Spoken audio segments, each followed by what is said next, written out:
E eu acredito que a maior virtude de um homem, de uma mulher, naquilo que ele faz, não importa o profissional da área que você é, ou mulher, né? Homem ou mulher. Eu digo que se você escolheu uma profissão ou uma vocação para que você pudesse viver dentro daquilo, então você conhecer a tua profissão, a tua vocação no profundo, é uma questão de estudá-la.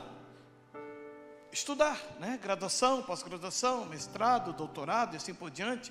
Ou na técnica que você desenvolve dentro daquilo que você faz como profissão, ou a gente como pastor, em buscar em Deus direção, sabedoria. Então, eu conhecer profundamente isso não é uma virtude. Eu conhecer profundamente aquilo que eu faço é uma dedicação. Quanto mais me dedico àquilo, mais eu vou conhecer. Quanto mais eu estudo, né? Quer ver quem gosta de cozinhar, né? Minha esposa, ela é uma ótima cozinheira. Então a Alessandra tem alguns livros de culinária e ela ama. Então assim, às vezes eu como alguma coisa quando eu estou viajando, amor, eu comi tal coisa. Cara, 2, 3 dias ela já fez igual. Então assim, ela ser uma ótima cozinheira não é uma virtude. Ser uma ótima cozinheira é uma dedicação a buscar informação. Porque a qualificação nossa, ela não é uma questão de virtude, é uma questão de dedicação. Se você parar para analisar a Bíblia Sagrada, as pessoas no tempo de Cristo, com toda a dificuldade de informação que tinham, eram estudiosos. Gamaliel, né? Era um mestre. Quantos que sentaram aos pés de Gamaliel para ouvi-lo? Então buscavam se aperfeiçoar naquilo que eles tinham como vocação. Você ser conhecido naquilo que você faz, na tua profissão ou na tua vocação, e as pessoas reconhecerem você, é uma questão da habilidade que você tem naquilo que você faz.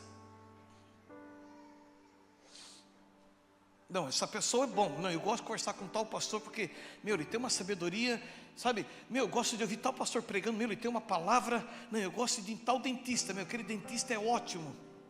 Não, eu gosto de tal doutor médico, porque, cara, só não olhar para a cara da gente. Então a habilidade que ele tem, a habilidade que você tem para fazer o que você faz como profissão ou como vocação, é o que ele faz ser conhecido. Isso também não é uma virtude.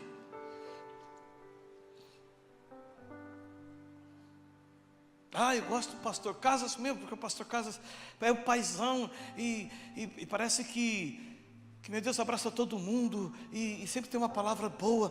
Para a gente conversar tem uma palavra de sabedoria. Cada palavra que ele fala, irmãos, isso não é uma virtude. É uma habilidade que eu tenho naquilo que Deus me deu como vocação e eu me dedico, eu me preparo, eu oro, eu choro, eu leio a palavra, eu leio livros, eu estudo. Só não fico falando para todo mundo o que eu estou fazendo, mas eu tenho que fazer para cada aquilo que eu executo. Eu preciso me preparar. Perguntaram para Billy Graham, né? Se você soubesse que você só tinha mais 3 anos de vida, o que você faria? E ele respondeu: 2 anos eu estudaria, por 1 ano eu pregaria. Quer dizer, então ele se prepararia para aquilo que ele ia fazer, a fim de que a sua habilidade, né, lhe tornasse notório, todos parassem para ouvi-lo. Agora, a maior virtude de uma pessoa, naquilo que ela faz, quer pastor, quer médico, quer dentista, isso posso chamar de virtude. Uma cabeleireira. A maior virtude que uma pessoa pode ter, como esposa, como esposo, como filho, é manter o equilíbrio emocional em todo o tempo. Sobre isso que eu quero falar um pouquinho com você essa noite. A pior coisa que existe para nós é enfrentar pessoas desequilibradas emocionalmente.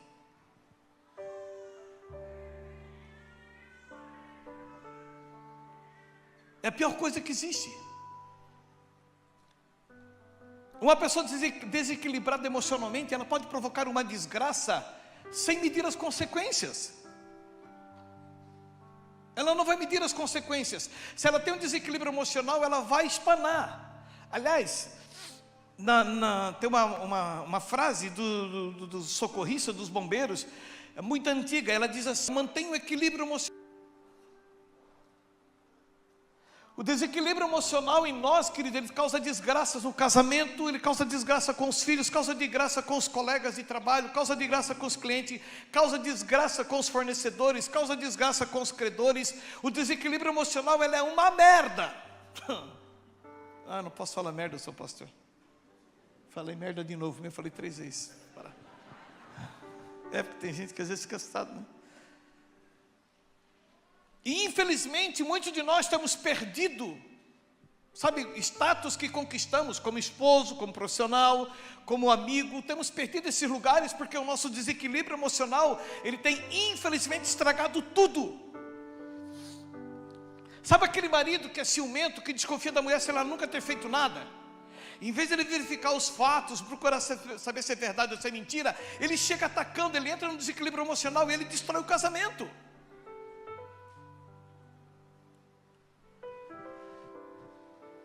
Eu nunca esqueço uma situação que eu passei numa empresa que eu trabalhava, e minha esposa, lá no começo do nosso casamento. Eu era uma pessoa totalmente produtiva, eu trabalhava na área comercial, e a minha produtividade, ela caiu demais naquele mês. O que a empresa fez? A empresa mandou um supervisor viajar comigo. E ele foi viajar. E nós saindo em viagem, na segunda-feira, passei em Blumenau, peguei ele, o Sérgio Mas, colega amigo que trabalhou comigo na Bardal. E ele dentro do meu carro, seguimos viagem esse casa. Sabe por que eles pediram para mim viajar com você? Porque eu era um funcionário que sempre dava resultado positivo. E eu sabia que esse supervisor, quando ia, tinha problema. E comigo fazia mais 3, 4 anos que ele não vinha. Porque, glória a Deus, aquilo que eles botaram na minha mão só teve crescimento. Aí ele começou a sabe o que eles botaram? Eu vou viajar com você? Eu me fiz de bobo. Não, Sérgio, não. Talvez eu desconfie o que é, mas o que é de fato eu não sei. Cara, tua produtividade caiu demais, Casas, caiu quase 40%, o que está acontecendo? Aí eu viajando, dirigindo meu carro, ele do lado, eu comecei a explicar a situação que eu estava vivendo. Um momento da minha vida, no meu casamento, que eu estava passando na minha casa. O cara olhou para mim e disse assim: meu amigo, pelo amor de Deus, devia ter falado para mim antes. O cara chorou comigo no carro.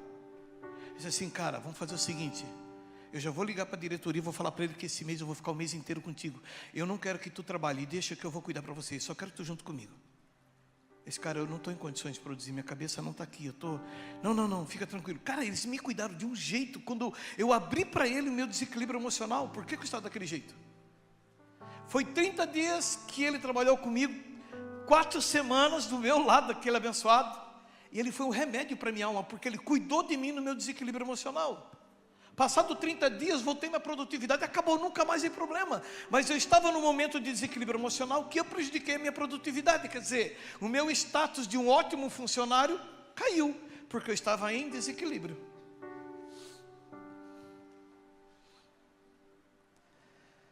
E infelizmente nós não conseguimos às vezes mensurar os estragos que nós promovemos por causa dos nossos rompantes. Tem um ditado que diz que quem fala o que pensa sofre de diarreia mental. Mensurar o que fala, mensurar o que libera, deveria fazer parte, sabe, daquilo que nós nos preocupamos de verdade. Porque das palavras que nós não falamos, nós somos senhores delas. Mas das palavras que nós liberamos, nós nos tornamos escravos delas. E muitas vezes nós só estamos reclamando de coisas que nós mesmos promovemos.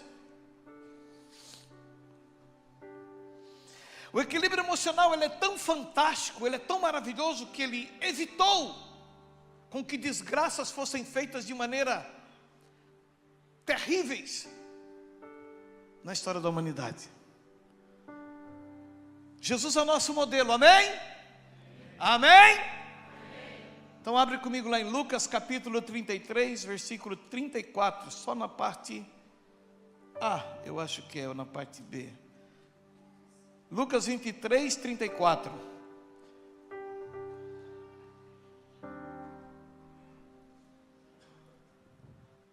Isso, a parte A. E dizia Jesus: Pai, perdoa-lhes, porque não sabem o que fazem. Só aqui. Presta atenção. Olha o momento que Jesus estava, porque às vezes parece que Jesus estava sentado numa cadeira. Dá a cadeira aí para mim, dizer, uma cadeira. Quão bondoso amigo é Cristo,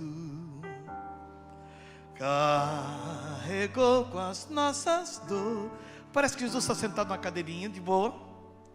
Ele olhou para a cambada de pecador, mentiroso, pornográfico, veiaco, fica se masturbando. É tudo pecador. Pai, perdoa porque eles não sabem o que estão fazendo não, pai. Perdoa, tá? A impressão quando Jesus falou essa frase, ele estava sentadinho numa poltrona, no seu alto sublime trono, dizendo, perdoa essa cambada de pecadorzinho, que não tem nem ideia do que eles estão fazendo. Eles estão fazendo mal para eles mesmos. Não. Mas a realidade é que Jesus estava pendurado numa cruz, com prego nas suas mãos e nos seus pés, com 2 assassinos, 2 bandidos, um de cada lado, uma coroa de espinho cravada na sua testa, o sangue escorrendo, foi espancado quase até a morte, rejeitado por muitos que ele tinha curado, inclusive. Eles fizeram um corredor e batiam com cana em cima da cruz de espinho para cravar nele. Amaldiçoavam, julgavam ele um homem maldito, cuspiram na sua face. A única coisa que eles não conseguiram fazer, porque não foi dado esse poder a nenhum ser humano, foi tirar a vida dele, porque a vida dele foi ele que entregou, ninguém tirou a vida dele. Mas as mais terríveis atrocidades que um ser humano poderia enfrentar, ele enfrentou naquele dia. E se Jesus é o nosso modelo, o equilíbrio emocional dele permitiu com que Jerusalém não tivesse sido fulminada naquele dia. Porque se Jesus levasse aquilo para a alma naquele dia, ele tinha dito assim, essa raça não merece nada mesmo. Essa raça não merece nada. Estive no meio deles, curei aquela miserável que acabei livrando da morte, aquele lá que ressuscitou. E ele foi falando e foi olhando, e disse assim, Pai, traz o peso de condenação sobre cada semente que eles semearam hoje. Jesus não precisa nem ter rogado praga, só pediu o peso da condenação de cada semente lançada naquele dia. Cada cusparada que levou no rosto, sendo ele Deus santo, cada batida com a cana que deram na sua testa, o desprezo dele ser colocado no meio de 2 bandidos, zombavam dele, os próprios soldados zombavam, e naquele momento ele poderia ter dito, Senhor, eu não quero nem, só o peso de condenação sobre o que eles estão fazendo, eu teria desgraçado aquela cidade naquele dia. E no equilíbrio emocional, Jesus ainda roga a Deus por cada um deles, Pai, perdoa-lhes porque eles não sabem o que fazem.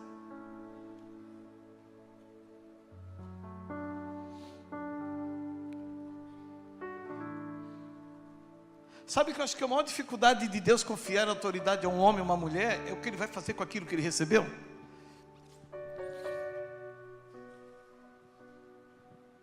Tem gente que usa os dons e os talentos para enriquecer ilicitamente, rouba, engana, saqueia, ilude.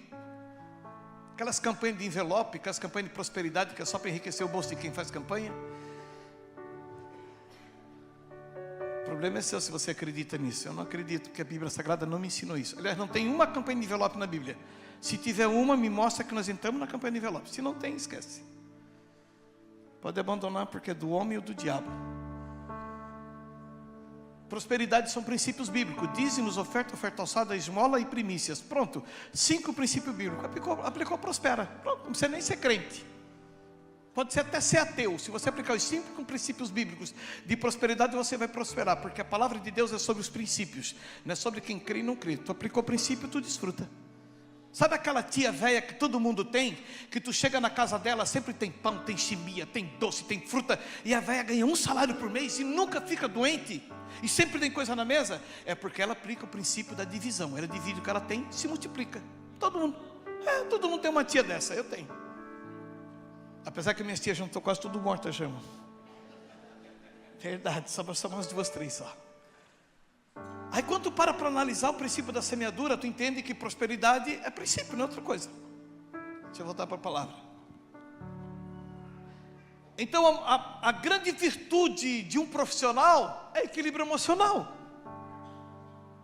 A grande virtude de alguém que está fazendo algo por outro alguém é ter equilíbrio emocional, porque o ser humano, ele vai falhar, ele vai errar. E quando a Bíblia diz, sejam tardios para irar-se, sejam prontos para ouvir e tardios para falar, a palavra de Deus está falando primeiro de tudo em equilíbrio emocional, manter-se no equilíbrio diante da adversidade.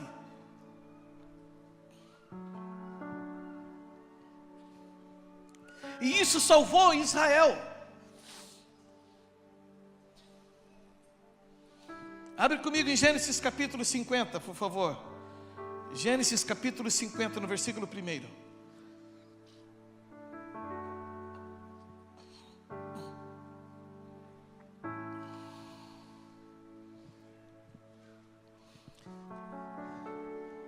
Então José se lançou sobre o rosto do seu pai, e chorou sobre ele e o beijou.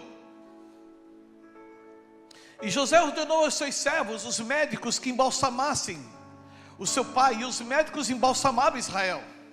Você entendeu, né? Jacó e Israel acabou de morrer.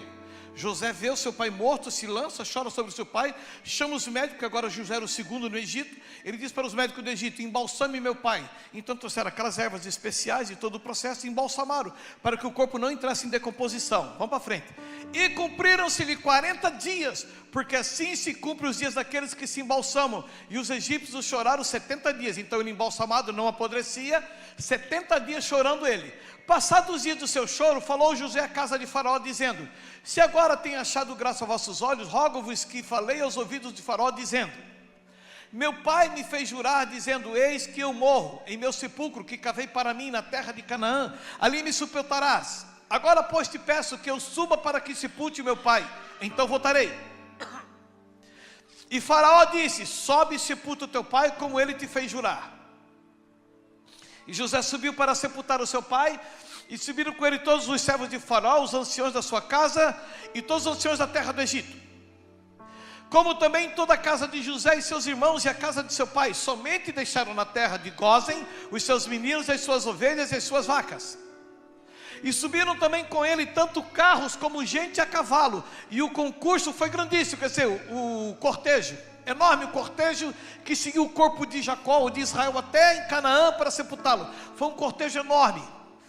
Chegando eles, pois, à eira do espinhal, que está além do Jordão, fizeram um grande e gravíssimo pranto, e fez a seu pai um grande pranto por 7 dias. E vendo os moradores da terra, os cananeus, o luto da eira do espinhal, disseram, é este o pranto grande dos egípcios. Por isso chamou-se seu nome Ebel-Misraim, que está além do Jordão. E fizeram-lhe os seus filhos assim como ele lhes ordenara. Pois os seus filhos o levaram à terra de Canaã, e o sepultaram na cova do campo de Macpela, que Abraão tinha comprado com o campo, por herança de sepultura, a Efron o Eteu, em frente de Manre. Pois tornou José para o Egito, ele, seus irmãos e todos os que com ele subiram, a sepultar o seu pai, depois, para que agora, tá? Depois de haver sepultado seu pai, para aqui. Você entendeu? Jacó, o pai dos 12 meninos, ele morre. A história, você já sabe como é que é a história de José, lembra? José bonitinho, papai faz uma túnica colorida para ele, os irmãos levam até no campo, vamos dar uma voltinha no campo? O que foi? Não, nós vamos lá caçar passarinho. Está cheio de sair a 7 cor. Vamos embora. Chega no campo, dá um cacete em José, prende ele, joga numa cova. Vamos matar, nós vamos matar. Benjamim disse: não matem, que vai ficar o sangue do nosso irmão na nossa mão. Vai passando uma caravana de mercadores, de escravos. Vamos levantar uma grana, vender ele como escravo. Vamos vender. Pegaram José todo arrebentado do pau que tomou. Chegaram os escravos: nós temos um escravo para vender. José sabia que se ficasse ia ser morto, ficou caladinho e deixou ser vendido como escravo, para poder se livrar da mão dos irmãos dele. Vai levado como escravo, vai parar lá no mercado de escravo. Um homem chamado Potifar compra ele, vai para a casa de Potifar, ele endireita a casa de Potifar, faz a casa de Potifar prosperar, pois a Bíblia diz que Potifar só sabia da comida que estava na mesa, o resto tudo José cuidava. Um dia a mulher de Potifar, lá ela dá em cima de José, José escapa, e agora pega José, joga na prisão de Faraó. Lá na prisão de Faraó ele vira um escravo, e o cara era tão bom que o carcereiro deu a chave da prisão na mão dele. Ele endireitou a prisão. Ele comeu o pão que o diabo amansou, irmão, naqueles dias. Até o dia que ele revela o sonho do copeiro, do padeiro. Aí o padeiro é morto, o copeiro fica.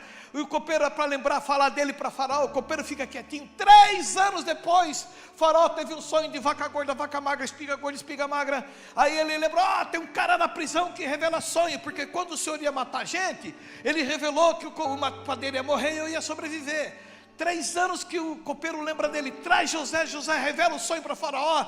Faraó tira o anel do dedo e disse: rapaz, não tem ninguém no Egito inteligente que nem tu. Está aqui, governa no meu lugar, só no meu trono que tu não és maior do que eu. Tu vai endireitar meu país. E José endireita. José trabalha 7 anos, guarda os grãos, faz silagem. 7 anos a terra passa em miséria.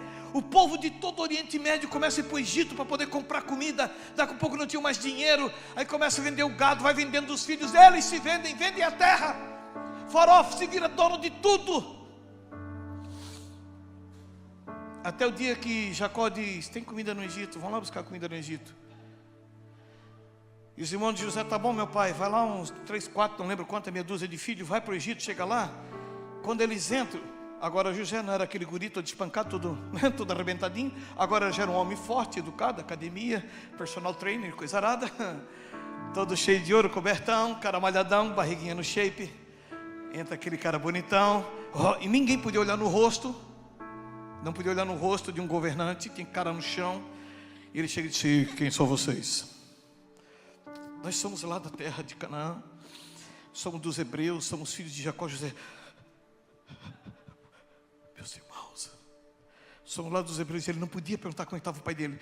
E a história você sabe. José dá um jeito, põe o dinheiro que eles pagaram dentro dos sacos que vocês venderam como escravo. Então os irmãos, ele estava com o espeto mirado neles, porque eles haviam aprontado para José. Sabe aquela história que diz assim: deixa o pai sair de casa que nós trocamos uma ideia depois. Deixa o pai sair que nós vamos. José poupou eles. Podia ter mandado matar tudo. Ele poupou por amor a Jacó. Mas agora Jacó morreu. E como já diriam os bons crentes, vingança é um prato que se come frio. E aí no versículo 15, por favor, coloca para mim ali, Corazebeck. Vendo então os irmãos de José que o seu pai já estava morto, disseram: ferrou, porventura nos aborrecerá José e nos pagará certamente todo o mal que lhe fizemos. Pensa José voltando para casa, só pensando: cambada, agora papai não está aí. Agora pensa um coração de um crente bondoso, desequilíbrio emocional. Estava esperando esse dia. Os hebreus não vão morrer porque eu vou continuar com os hebreus, mas essa raça.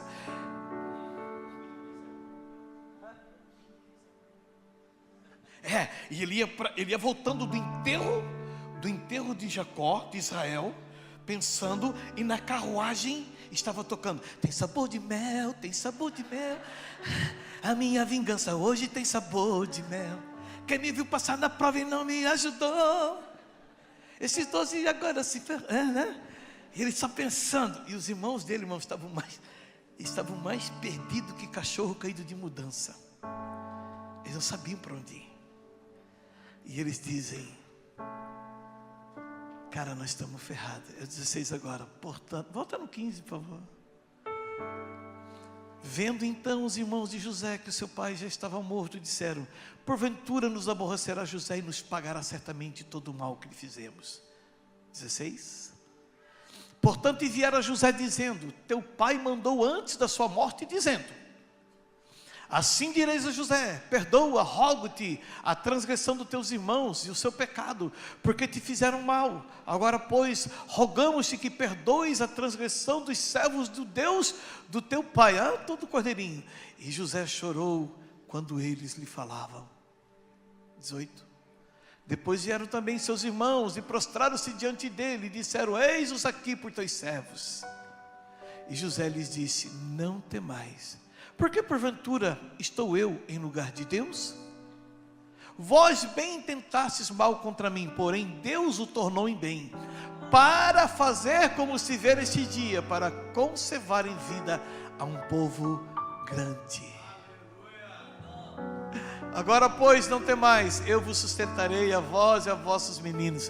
Assim os consolou e falou segundo o coração deles. Se José tivesse um desequilíbrio emocional, tivesse um espírito de vingança. Lembra que eles vieram contando uma história. José disse assim: primeiro de tudo, eu não sou Deus. Quem vai fazer você escolher o que vocês plantaram é Deus, não sou eu. Segundo ponto, o mal que vocês fizeram hoje me colocaram nesse lugar. Então eu estou aqui porque Deus quis que eu estivesse.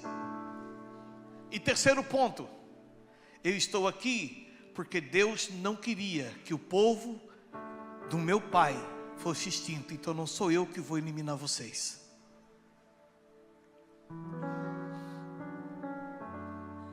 José, ele estava numa posição que ele tinha a vida de todos na sua mão. Uma palavra de José, uma. Se José olhasse para os soldados e disse assim: tirai-os daqui, eles nunca mais viriam a face de José. E a Bíblia diz que eles assistiram José até a sua morte. Ficaram juntos, servindo a ele.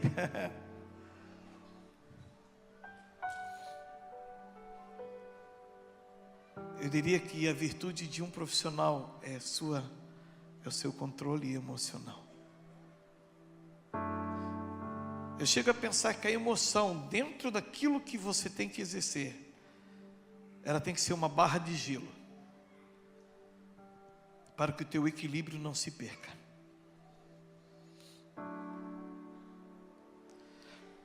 O desequilíbrio emocional tem causado tanto estrago em casamentos, em negócios, em ministérios, em amizades,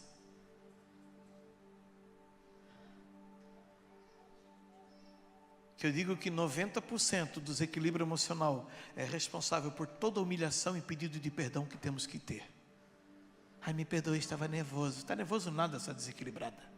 Ai, me perdoe, estava nervoso. Que nervoso nada, seu desequilibrado.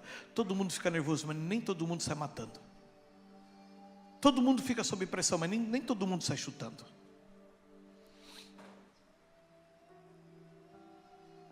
Agora, só que o pior do desequilíbrio emocional, Cirlei, é que ela pode causar um estrago irreversível.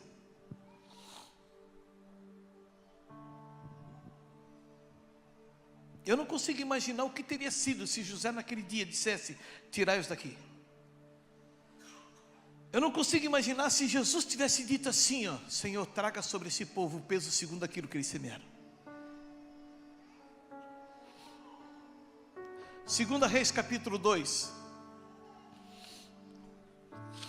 2 Reis capítulo 2, lá no versículo 23.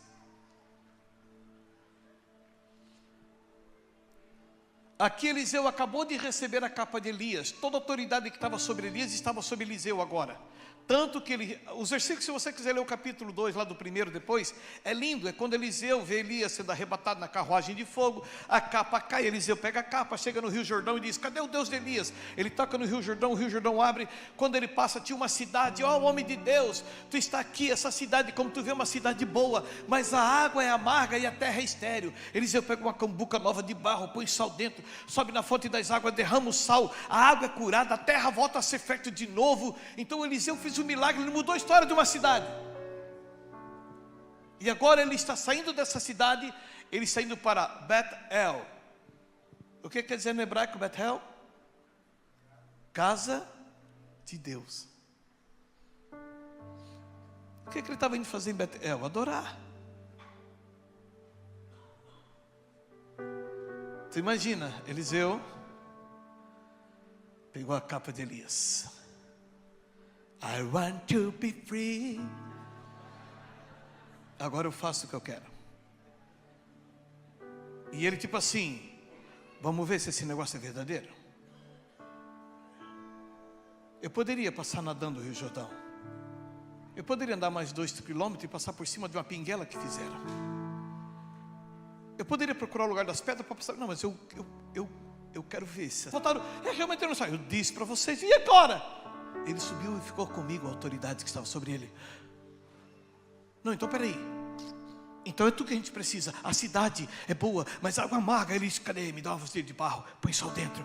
E cara, na direção de Deus, ele vai e executa segundo o que um profeta tem autoridade e poder dado por Deus. Cara, ele faz um ato profético. Parece loucura, mas ele fez um ato profético. Ele pega sal, vai lá na fonte das águas, lá onde a água nascia, derramou, e assim como derrama o sal. Sal fala nós somos o sal da terra. Fonte das águas fala da palavra. Então levou eles à origem da palavra, levou o povo ao princípio, aos fundamentos. Quando o povo volta aos princípios e fundamentos, a cidade é sarada, tudo é curado. Uau, ele fez um ato profético, ficou top. Naquilo que ele tem como vocação, ele foi perfeito, sem deixar margem de erro. E aí, no versículo 23, então subiu dali a Betel, e subindo ele pelo caminho, uns rapazes pequenos, piazada, piada é bosta, como diz o gaúcho, piazada, não tinha o que fazer, subindo em pé de goiaba, comendo ovo no ninho, coisa de guri pequeno. Saíram uns rapazes pequenos da cidade e zombavam dele e diziam, sobe careca, ô careca, chega mais careca, é dos careca que elas gastam, não é careca? Coisa de guri pequeno, coisa de piá, de inconsequente, que não tem experiência de vida, não sabe o que está fazendo, não tem nem educação, não tem noção, é piá rindo de piá, brincando. Ele certo tinha acabado de rir de uma galinha de uma perna só, agora vira o careca, o careca, sabe careca, chega mais careca, coisa de guri pequeno, mal educado, mas guri pequeno, sem experiência de vida, inconsequentes, sem noção. Provavelmente nem sabiam que era Eliseu, porque Eliseu até ali não era conhecido. Quem era conhecido era Elias. Ele era o menino que andava com Eliseu, era o homem que andava com Eliseu, o moço de Elias, aliás, era Eliseu. Aí no versículo 24,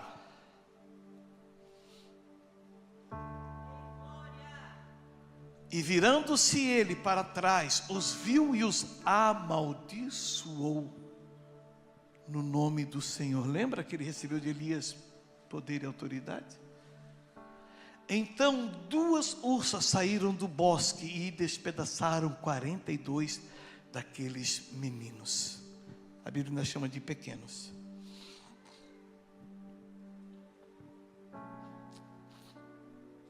Eram 42 jovens que tinham saúde, tinham família, tinham pai, tinham mãe. Um homem que acabou de deixar uma cidade em alegria, por causa de um desequilíbrio emocional. Você consegue imaginar 42 lutas naquela cidade?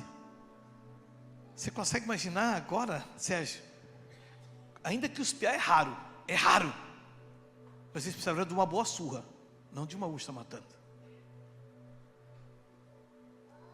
Você consegue imaginar o que aquelas 42 famílias começaram a pensar de Eliseu? Que Elias em todo o seu ministério nunca fez nada parecido com isso. Eu até vejo eles falando assim, meu, o cara aprendeu tudo com Elias, menos o que era bom. Como é que o cara anda com Elias os anos que ele andou e nunca viu como Elias, nunca fez isso com ninguém? Ah, se fosse Elias não teria acontecido. Ah, se fosse Elias, o profeta de Israel, nossos meninos não tinham morrido.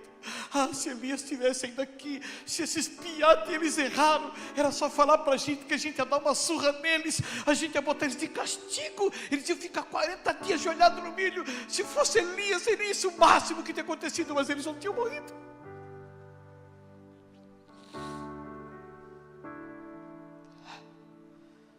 Você consegue imaginar o que falavam de Eliseu naqueles dias, por causa dos 42 meninos?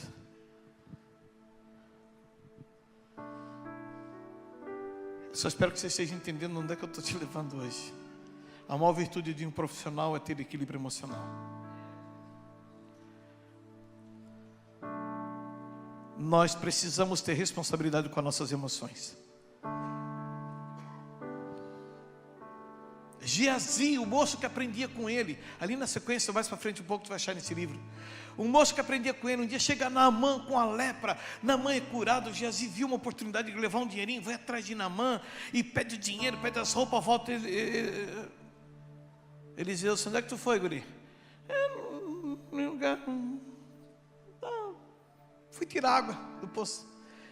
Meu coração foi contigo quando tu foi pedir dinheiro para Naamã. A lepra de Naamã já tinha ficado no Jordão. Mas Eliseu diz, a lepra que estava sobre Naamã vai ficar sobre você e tua descendência. Meu Deus, que castigo. Para um piá que estava aprendendo.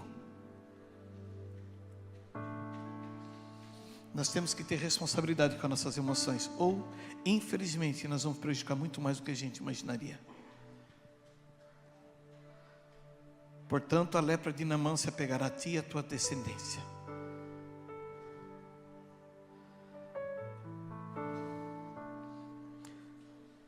Eu acredito piamente que toda autoridade e todo poder confiado a um homem ou a uma mulher é para o bem, não para o mal. Se eu sou esposo é para amar e cuidar. Se eu sou esposa é para amar e cuidar. Se eu sou patrão é para amar e cuidar. Se eu sou empregado é para amar e cuidar. Se eu sou livre é para amar e cuidar, não importa. Nós temos ferido pessoas com o nosso desequilíbrio emocional que não precisávamos ferir. E infelizmente isso tem prejudicado a nossa própria vida.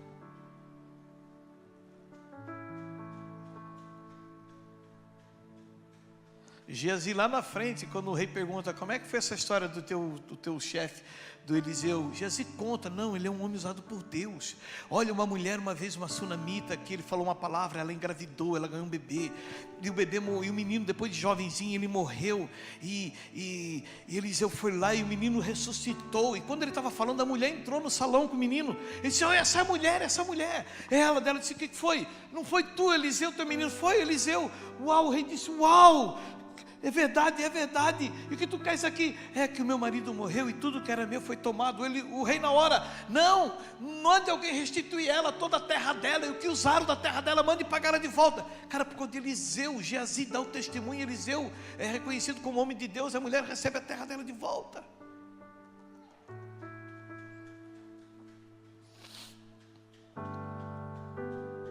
Então as pessoas vão nos trair, vão nos abandonar, vão nos entristecer, mas isso não nos dá o direito de amaldiçoá-las. Isso não dá o direito de desejar o mal para elas. Lembra o que José falou? Quem sou eu? Pensa, eu não sou Deus. Cada um vai colher segundo o que semeou. E outra, e se arrepender, Deus também cessa. Pronto, quem sou eu? Jesus, Pai, perdoa, eles não têm nem noção do que eles estão fazendo para eles mesmos. Davi era o homem segundo o coração de Deus, não é porque ele era perfeito, é porque ele tinha consciência dessas coisas. Quando o seu filho é morto, como é o rei, o filho de Davi que foi morto? Não é Jeroboão, como é o Absalão. Cara, quando Absalão estava traindo o rei. E quando mataram Absalão, Davi ficou triste demais, não deviam ter matado ele. Não deviam ter matado. Davi chorou amargamente a morte de Absalão, o menino que estava traindo, porque Davi disse, não é isso que eu queria para ele. Aí tu consegue ver um homem segundo o coração de Deus.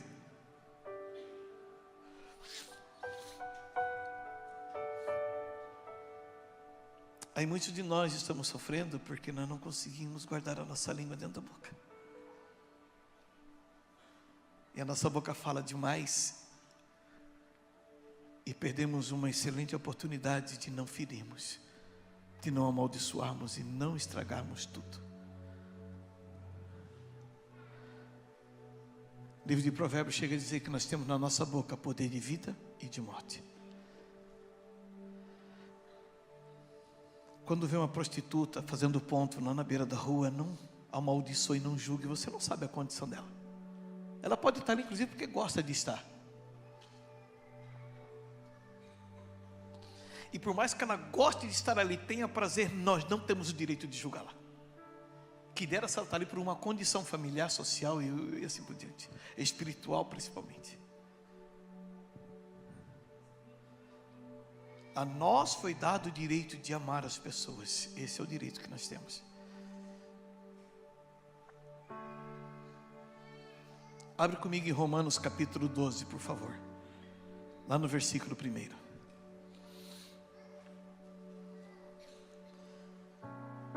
O pior de tudo é que muitos de nós, por conhecermos a palavra de Deus, estamos sendo condenados pelas nossas próprias palavras. Por conhecermos a palavra de Deus, não temos o benefício da ignorância mais. Rogo-vos, pois, irmãos, pela compaixão de Deus, que apresenteis o vosso corpo em sacrifício vivo, santo e agradável a Deus, que é o vosso culto racional. E não vos conformeis com este mundo, mas transformai-vos pela renovação do vosso entendimento, para que experimenteis qual seja a boa, agradável e perfeita vontade de Deus. Porque pela graça que me é dada, digo a cada um dentre vós que não saiba mais o que convém saber, mas que saiba com temperança, conforme a medida da fé que Deus repartiu a cada um.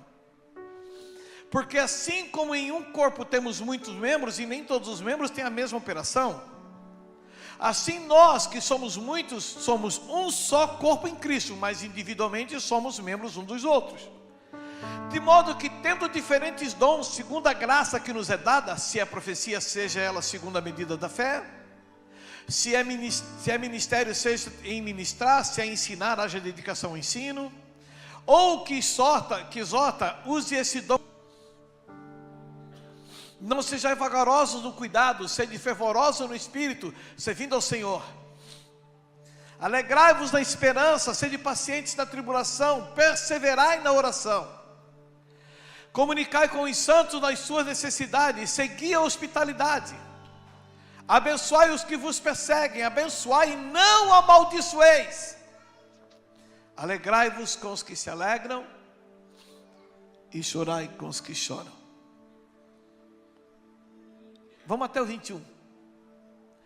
Sede unânimes entre vós, não ambicioneis coisas altas, mas acomodai-vos aos humildes, não sejais sábios em vós mesmos. Que legal isso.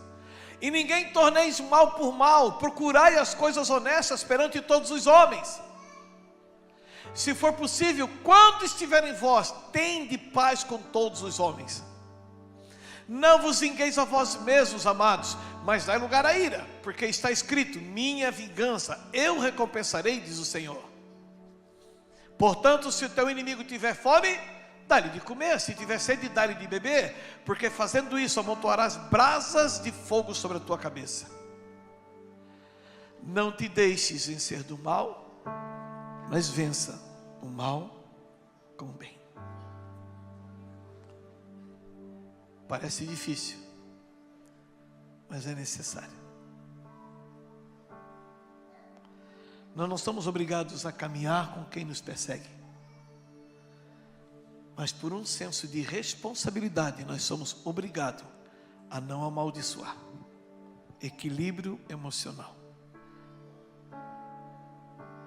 O que a Bíblia Sagrada chama de domínio próprio.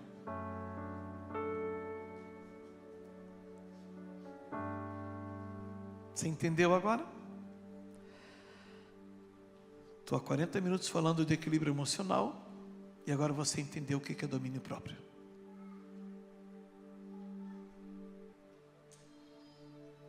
E todos os mandamentos Jesus resumiu num só. Amarás o Senhor teu Deus sobre todas as coisas e o teu próximo como a ti mesmo, porque todo aquele que conseguir fazer isso cumpriu todas as leis e os profetas.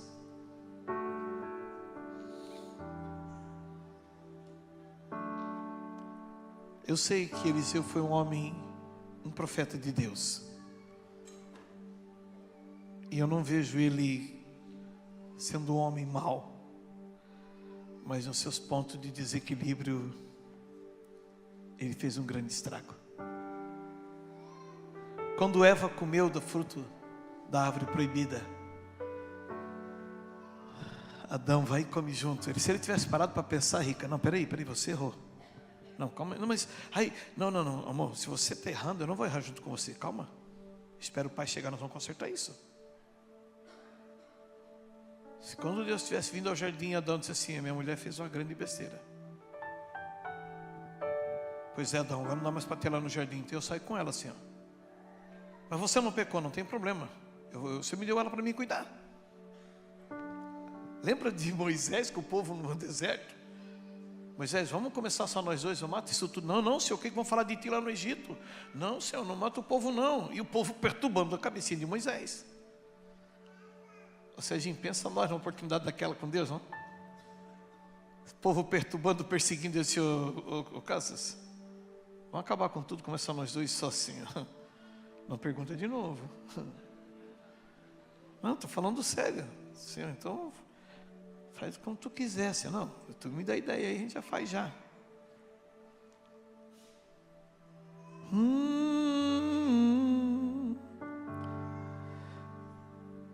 Se tu olhares, Senhor, dentro de mim, nada encontrarás de bom, mas um desejo eu tenho de ser transformado. Fiz o tanto do teu perdão, dai-me um novo coração, dai-me um coração igual ao teu, meu mestre, dá-me um coração igual ao teu, coração disposto a obedecer, ouvir todo o teu querer, dá-me um coração igual ao teu.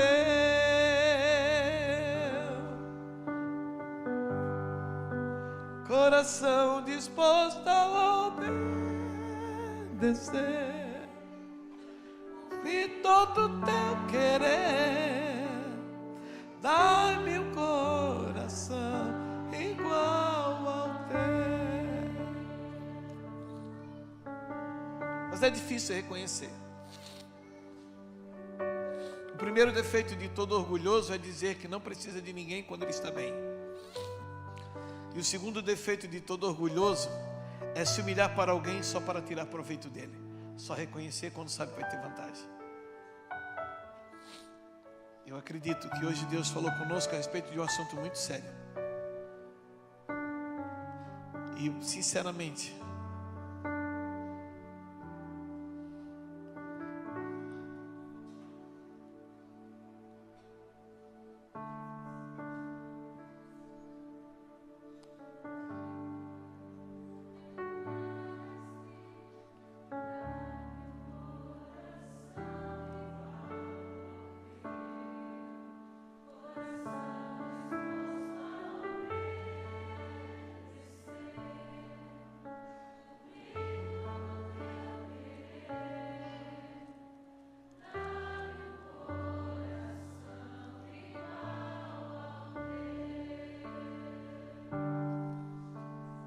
Dá-me o coração igual ao teu, meu mestre.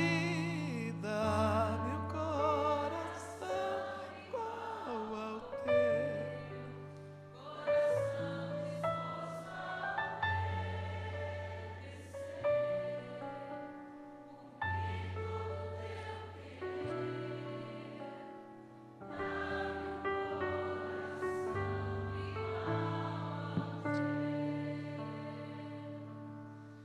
Por favor, perdoe.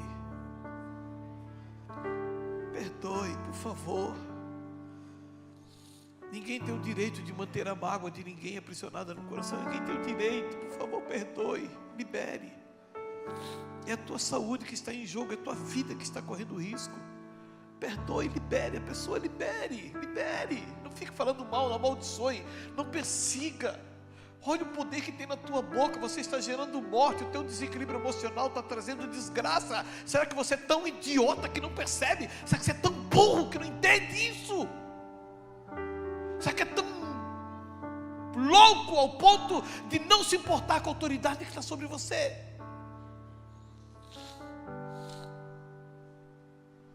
Líderes, tu acha que você foi escolhido por Deus para quê? Para falar merda? Falar besteira? Ontem minha esposa conversávamos sobre uma situação e disse: qual é o problema, amor? É que tocaram na nossa unção, e todas as pessoas que tocaram na nossa unção se arrebentam. Não é porque a gente é bom ou merece alguma coisa, é porque a unção que está sobre nós foi Deus quem colocou, não foi nós que pedimos. Então não toque na unção de ninguém, que quem toca na unção toca em Deus. Não toque, não fale mal de ungidos. É a Bíblia que diz: ô Zé Guedé, é Deus quem falou, não é a gente. Não toque na unção de ungido, porque a unção é de Deus.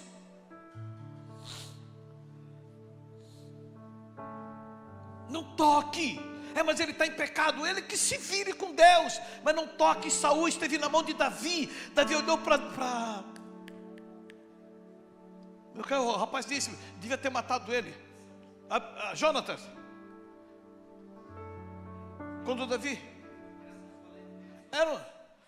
enfim, devia ter matado ele. Longe de mim tocar no ungido. Aí tu entende porque que Davi era o segundo coração de Deus. E olha que Davi era um cara que fez coisas que eu não tenho coragem de fazer. Mas é que Davi sabia o lugarzinho dele. Não adianta ter autoridade se você não tem autorização. Não adianta. Você tem autoridade? Tem, mas não tem autorização não. Volte. Daqui para frente é Deus. Até que vem um casinho, daqui para frente é Deus.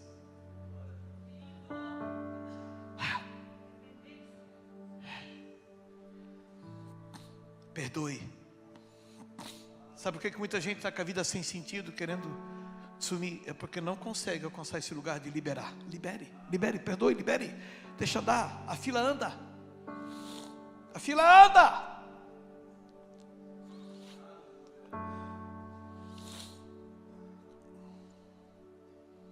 Não te querem nessa igreja, vá para outra.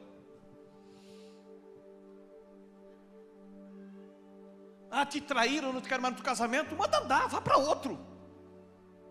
Não estou mandando você parar de divorciar, mas se te traíram e te abandonaram, você está livre pela palavra. Arrume outra esposa e vai ser feliz. Ou te mantém no celibato, pronto, mas para! Você está destruindo a tua própria vida, a tua alma, encarcerada. Você consegue imaginar José guardando ódio no coração até naquele dia? Era a oportunidade que todo odioso queria.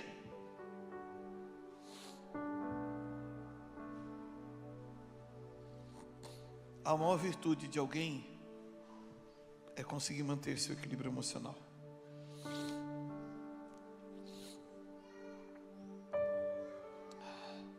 Porque um dia nós prestaremos conta diante do Senhor. E nesse dia você pode até dizer: Senhor, eu fiz o disque lá com o pastor Guilherme. Lá no sacerdócio eu descobri que eu era sanguíneo e eu não podia se curar. Eu tinha que ir. Não, no dia que eu fiz o disco lá com o pastor Guilherme, eu descobri que eu era melancólico. Então eu tinha que ficar reclamando da vida mesmo, murmurando, vida, céus. Eu era melancólico, Jesus. Então é o seguinte, tu me fez melancólico, então eu tinha o direito de ficar murmurando e reclamando da vida. Não é para isso que Deus nos deu as nossas personalidades, pode ter certeza. Com certeza é para o equilíbrio do corpo, como todo, como igreja, como sociedade e assim por diante.